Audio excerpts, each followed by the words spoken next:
From time to time, we always get people who be like, no, you're playing in God's name. Oh, no, this is wrong and stuff like that. To be honest with you, in one way or another, these things are actually happening in some churches.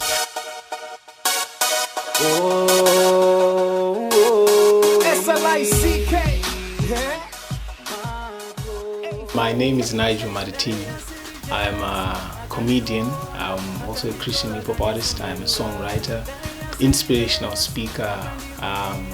Basically, yeah, that's me. That's what I do. So I'm a comedian in the sense that we produce comic skits, and also I'm a Christian hip hop artist. I write songs. I've been doing songs. I've been doing Christian hip hop for about 4 or 5 years now. It's actually quite funny. We started last year, 2017, in April. So what happened was that at one point we were at a conference, at a church conference. It was during that time that there was this very popular song, local song, Mberego. And then what happened was that the preacher who was preaching, the guest preacher was there.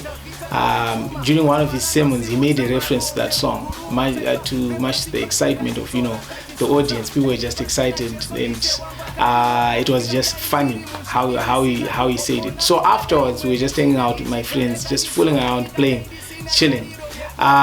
So one of my friends said, "Can you imitate the preacher?" or something like that. He said, "Can you just preach?" So, and he was using his phone to record an audio, a voice note.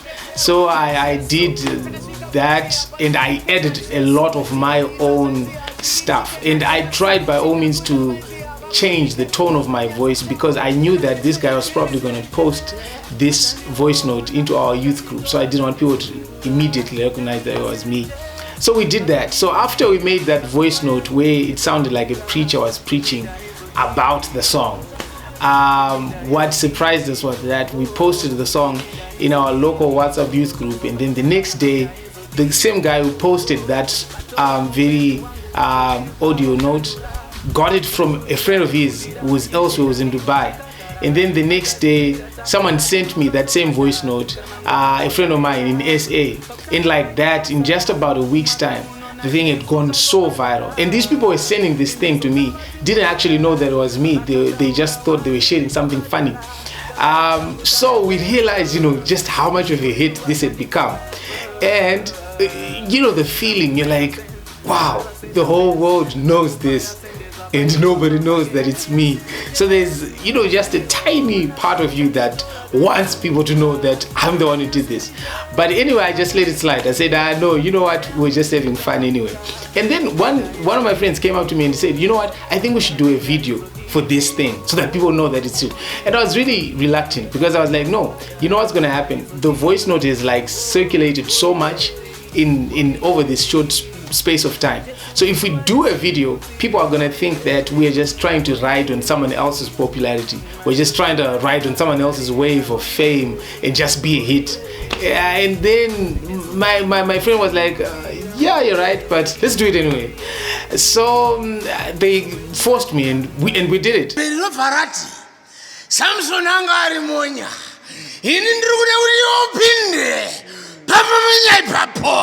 And after we did the video, people were like, so you're the guy who did it, so you are. And it got such an amazing response, because people were like still so into it. So after that, we said, why can we not do this more frequently?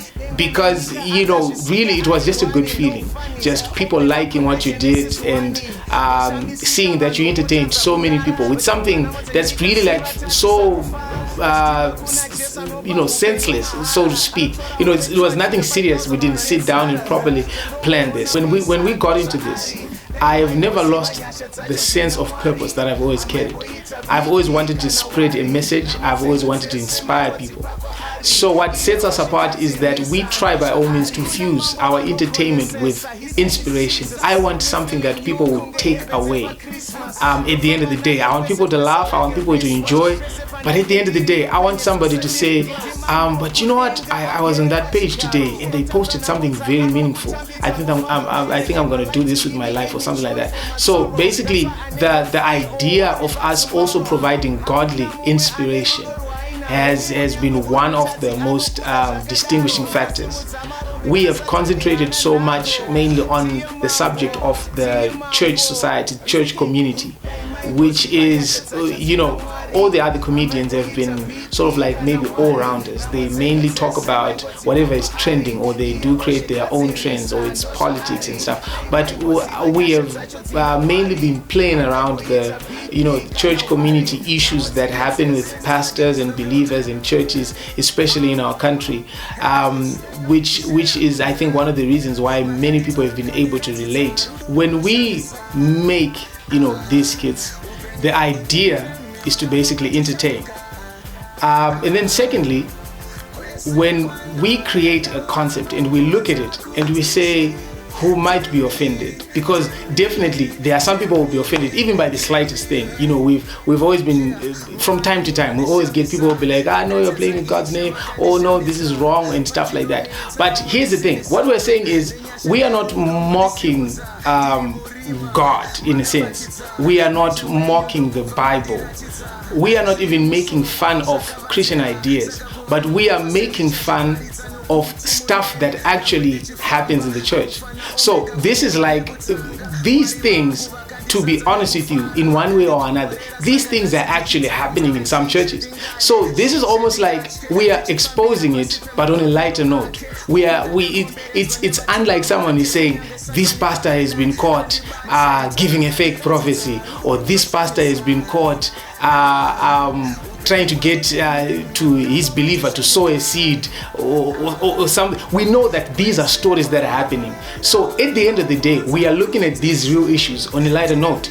We are saying, okay, at the end of the day, what's the best that we can do about these actually negative situations that are happening in the church community? At least we can find something to laugh about them.